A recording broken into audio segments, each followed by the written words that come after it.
Hey guys, Paige here. In this video, I'm going to share how you can actually utilize and add a background blur to your Figma projects.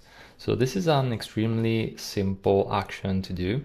And the very first thing that you want to create is a layer, because the background blur essentially works with having a layer on top of the actual design, and that layer is going to create the blur. So see this layer almost as a blurred window that is going to be between the user and the actual crisp design.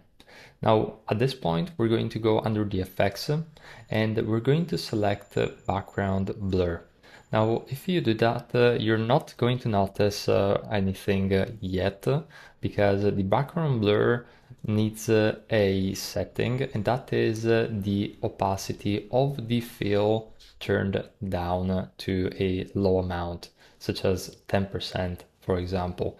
Now, it's really important to turn down the fill opacity and not the appearance opacity, since this is not going to have any effect on it, as we're going to see in just a moment. So over here, I have the opacity at 10%. You can already see the blur, but if you select over here on background blur, you can actually increase the blur or decreases depending on your specific needs. And this is essentially going to enable you to have this beautiful background blur effect. And just to make the point on what I mentioned previously, if you actually turn down just the opacity of the under the appearance panel, this is not going to have an effect. So it's really important to do it under the fill. And you can work around the fill. You just need at least 1% fill.